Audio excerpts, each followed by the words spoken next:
오늘 우리가 파고들 자료는 죄인에 대한 선언적 칭의라는 매우 깊이 있는 신학 문서입니다. 용어 자체가 법률적이고 딱딱하게 들리는데 이 선언적 칭의라는 게 정확히 어떤 구조로 작동하는 건가요? 문서는 여기서 로마서의 구절들을 아주 강력한 근거로 제시하면서 이 개념의 뼈대를 세웁니다. 로마서 3장 26절에 예수 믿는 자를 의롭다 하려 하심이라고 기록되어 있고요. 4장 11절에서는 이를 의를 인친 것, 즉 도장을 찍어 확정했다는 표현을 쓰거든요. 그러니까 내 속이 갑자기 깨끗하게 세탁되는 게 아니라는 뜻인가요? 정확합니다. 문서에서는 이를 인간의 본성과 신분이라는 두 가지 차원으로 딱 분리해서 요점화합니다. 칭의는 우리의 본성 자체가 갑자기 도덕적으로 완벽하고 흠결 없는 천사처럼 변이하는 사건이 아니에요. 단지 우리의 신분이 죄인에서 의인으로 완전히 변경되는 것을 뜻합니다. 마치 판사가 법정에서 무죄 방망이를 두드리는 것과 같은 선언적 행위인 거죠. 하나님의 의로우신 속성으로 죄인을 외부에서 덮고 포장해 주는 겁니다. 외부에서 덮어준다. 지금 설명을 드리면서 제 머릿속에 아주 강렬한 이미지가 하나 떠올랐는데요. 그러니까 이런 상황인 거군요. 제가 머리부터 발끝까지 악취가 나는 오물을 뒤집어 쓰고 낡은 옷을 입고 있습니다. 냄새가 진동을 하겠죠. 네. 그런데 파티의 주최자가 최고급 실크로 만든 눈부신 코트를 덧입혀주는 겁니다.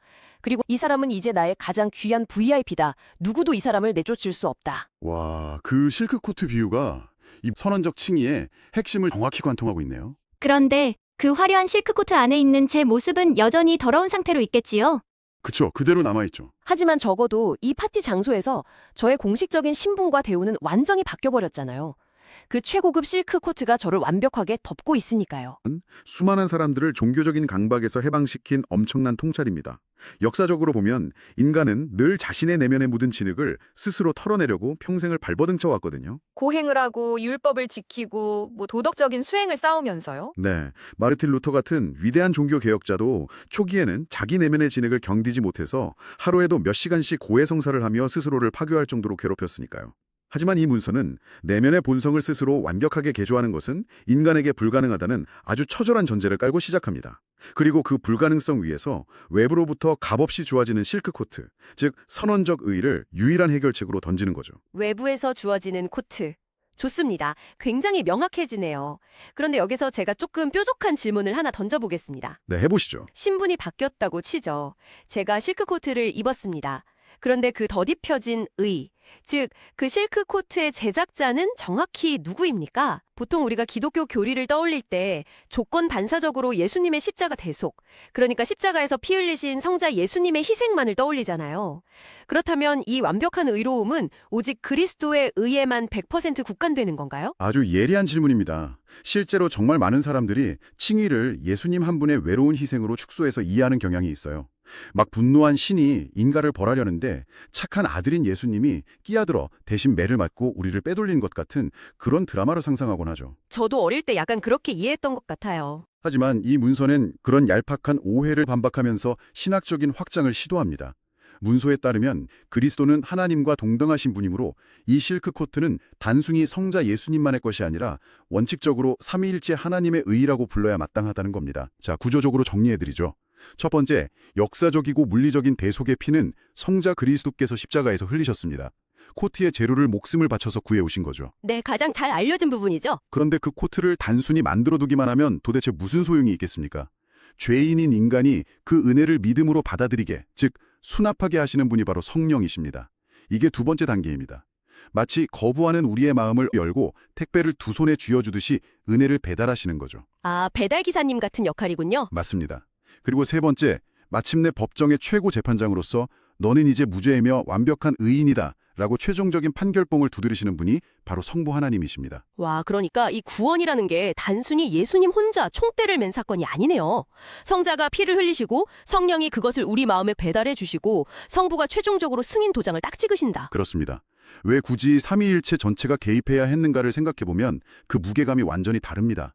우주를 창조하신 삼위일체 전체가 전적으로 협력해서 이루어낸 사역이라는 사실은 이 칭의의 선언이 우주에서 가장 완벽하고 결함없는 그 어떤 세력도 뒤집을 수 없는 만장일치의 판결이라는 강력한 심리적 안전망을 제공하는 겁니다. 우주적 차원의 만장일치라니 그 실크 코트의 무게가 아까와는 정말 전혀 다르게 느껴집니다.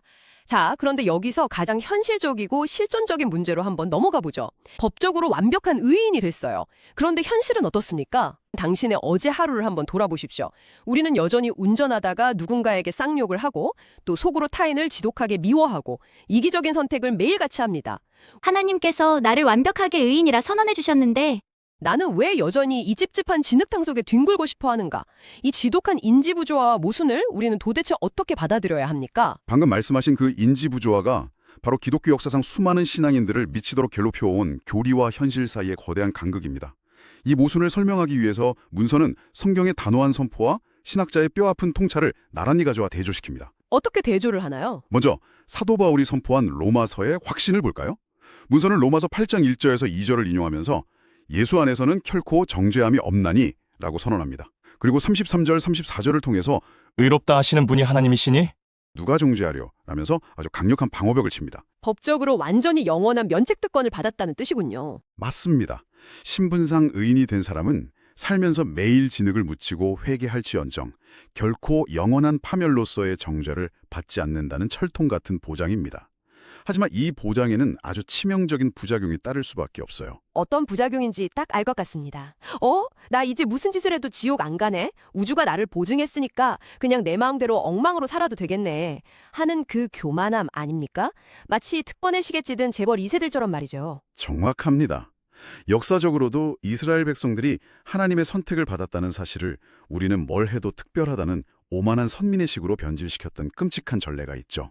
그리스도인들 역시 이런 파멸적인 착각에 빠질 수 있음을 극도로 경계합니다. 어떻게 경계하나요? 그래서 이 철통 같은 보장 옆에 마르틴 루터의 그 유명한 개념 하나를 묵직하게 내려놓습니다. 라틴어로 시몰 유스투스 앳 페카토르. 시몰 유스투스. 번역하면 무슨 뜻이죠? 바로 의인이면서 동시에 죄인이라는 이중적 정체성입니다. 이것이 우리 실존적 상태의 핵심 요약본이죠. 의인이면서 죄인. 언뜻 들으면 발이 안 되는 형용 모순 같습니다. 뭐랄까 뜨거운 얼음 같은 느낌이랄까요? 하지만 아까 우리가 나눈 비유, 그 진흙 묻은 옷 위에 눈부신 실크 코트를 입고 있는 제 모습을 딱 떠올려 보니까 완벽하게 이해가 됩니다. 밖에서 보면 코트를 입었으니 반박할 수 없는 의인인데 내 안의 몸은 여전히 진흙투성이 같은 죄인인 것이지요.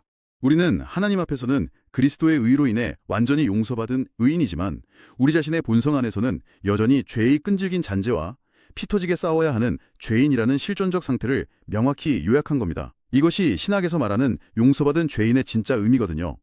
우리는 완성된 천사가 아니라 여전히 공사 중인 건물이지만 소유권만 완벽하게 이전된 상태인 거죠. 아, 소유권이 이전된 공사 중인 건물. 진짜 와닿네요.